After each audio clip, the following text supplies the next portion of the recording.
రాష్ట్రం అంతా కూడా ఫస్ట్ స్లైడ్. ఇక్కడ మీరు చూస్తే ఉత్తరాంధ్ర డిస్ట్రిక్ట్స్లో వాటర్ షార్టేజ్ ఉంది, రెయిన్ఫాల్ ఎక్కువ ఉంటుంది. దానికి కారణం ఇరిగేషన్ ఇన్ఫ్రాస్ట్రక్చర్ తక్కువ ఉండడం. అక్కడ గడ్డల మధ్యలో కూడా చెక్ డ్యాములు కట్టగలిగితే నీళ్ళు వచ్చే పరిస్థితి వస్తుంది. గ్రౌండ్ వాటర్ టేబుల్ కూడా పైనే ఉంటుంది, అయినా కూడా చాలా వరకు నీటి సమస్యలు ఉన్నాయి. రాయలసీమ డిస్ట్రిక్ట్స్ కానీ ప్రకాశం, నెల్లూరు డిస్ట్రిక్ట్స్ ఇవన్నీ కూడా ఫ్రీక్వెంట్గా డ్రౌట్స్ రావడం, దీనివల్ల అగ్రికల్చర్ పూర్తిగా దెబ్బతింటా ఉంది. రాయలసీమ మనం చూస్తే రతనాలసీమగా చేసే అవకాశాలు ఉన్నాయి నీళ్లు ఇవ్వగలిగితే. ఇటీవల ఒకప్పుడు అనంతపురం జిల్లా లోయెస్ట్ పర్ క్యాపిటల్ ఇన్కమ్ ఇటీవల కాలం 4-5కు వచ్చేసింది.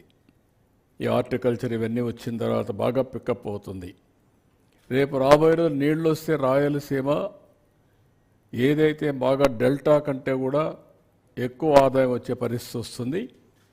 ఇది రాయలసీమలో మీరు చూసిన తర్వాత అనంతపూర్ జిల్లా, నేనే ఒకప్పుడు రాయదుర్గ ప్రాంతాన్ని ఎడారిగా మారిపోతుందంటే ఎడారిగా మారిపోయే పరిస్థితిలో మారకుండా చేయడానికి నిధులిచ్చి అక్కడ ప్రయత్నాలు చేశాం.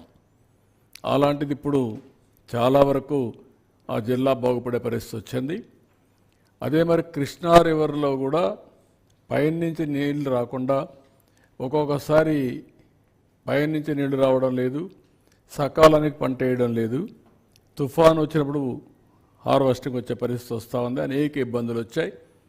పట్టసీమ వచ్చిన తర్వాత అర్లీ క్రాప్ వేసి రైట్ టైంలో పంట తీసుకునే పరిస్థితికి వచ్చాం. నేను కిందను కూడా మీకు ఎక్స్ప్లెయిన్ చేస్తాను. ఇంకొక గోదావరి, ఇక్కడ మీరు చూస్తే మొత్తం నీళ్ళని గోదావరి, కృష్ణాలో నీళ్లు తగ్గాయి, గోదావరిలో స్టిల్ నీళ్లు వస్తున్నాయి. నేను ఇక్కడ కూడా చూస్తే 2989 టీఎంసీ నీళ్లు ఫ్లడ్ వాటరు సముద్రంలోకి పోతూ ఉంది. ఇవన్నీ చూసిన తర్వాత సమగ్రంగా రాష్ట్రం మొత్తం నదుల అనుసంధానం చేసుకుంటే తప్ప కరువు కానీ వరదలు కానీ పూర్తిగా సమర్థవంతంగా ఎదుర్కోలేవనే ఉద్దేశంతోనే నేను ఈ ప్రాజెక్ట్ని ప్రపోజల్ తీసుకొస్తున్నాను. ఇక్కడ దీంట్లో కనీసం ఒక 300 టీఎంసీ నీళ్లు గోదావరి నుంచి కృష్ణా తీసుకురావడం, ఇక్కడ Krishna delta, eastern delta, western delta రెండుకి నీళ్ళు ఇచ్చిన తర్వాత కనీసం 2 టీఎంసీ నీళ్ళని ఇక్కడి నుంచి నేరుగా బనకచెర్ల వరకు తీసేపేడుగా 3 ఫేసెస్ ఉన్నాయి. నేను ఎక్స్ప్లెయిన్ చేస్తాను. నెక్స్ట్, ఇక్కడ మీరు చూస్తే మొత్తం 50 సంవత్సరాల డేటా. కొంచెం జూమ్ చేయండి, పైన ఇంకొంచెం తగ్గించు.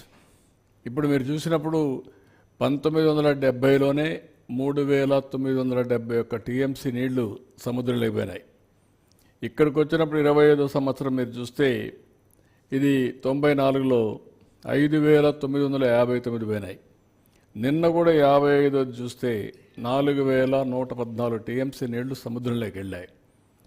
ఓవరాల్గా కరువు ఏరియాల్లో కూడా 2009 తక్కువ వర్షపాతం పడినప్పుడు 752 టీఎంసీ ఆఫ్ వాటర్ సముద్రంలోకి పోయే పరిస్థితి వచ్చింది.